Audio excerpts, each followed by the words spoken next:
I'm going to show y'all a video of this peace deal, them talking at the round table with Trump and Marco Rubio speaking. One day, perhaps the entire story will be told about the events of yesterday, but suffice it to say, it's not an exaggeration that none of it would have been possible without the President of the United States being involved.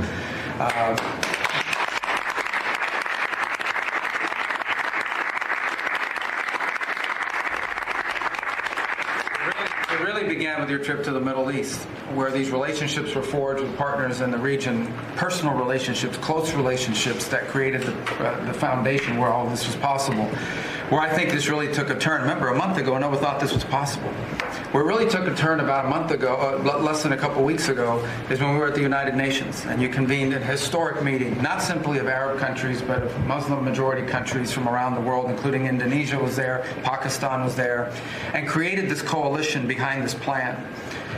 Then on that following Monday, you met with the Prime Minister of Israel here, and that plan was presented. And then, of course, our great negotiating team followed up on it. In the interim, again, perhaps the stories will be told, perhaps they will never be told. The President had some extraordinary phone calls and meetings that required a high degree of intensity and commitment and made this happen. And I think what's important to understand is that yesterday what happened was really a human story. There's a geopolitical aspect to it, there's no doubt about it. It creates the conditions for Gaza to one day be a normal place again and people to have a better life and Israelis to be safe. But yesterday was a human story. And because of the work you put in, and honestly, not only is there no other leader in the world that could have put this together, Mr. President, but frankly, I don't know of any American president in the modern era that could have made this possible because of the actions you have taken unrelated to this and because of who you are and what you've done and how you're viewed. And this weekend, because of that, at some point very soon, we are going to see 20 living human beings emerge from the darkness into the light for the first time in 2 years. And that is because not only were you used the credibility and the power and the prestige of this office and the relationships you created, and you committed yourself to making it happen. And I think it will go down as a historic moment in the history of our country and something our country should be very proud of, that we have a president that's committed to not just peace, but to the human aspect of reuniting these families. My last point on this is just a couple of days ago, Secretary Lutnick hosted us all, many of us, at the Kennedy Center. And we have these families, we've interacted with them for so many years, for 2 years now. And the stories are heartbreaking, both whose families are alive and those who are deceased as well, who want their relatives back so that they can complete the process of grieving. And we had all hoped that perhaps that was the day that we would have an announcement for them on the anniversary of the 7th. But I know you were able to speak to some of those families last night. And I just hope the whole nation understands how incredibly proud they should be of their president and of their country for the role that they've played. And I don't want to let this moment pass, Mr. President, without also noting the incredible work of Steve Witkoff and Jared Kushner. They're an incredible team working together, facing some substantial impediments to even being there this weekend and doing it. Let me just leave it at that. And they've done a great job on your behalf, Mr. President. They deserve a tremendous amount of credit. But thank you for what you've done for the world.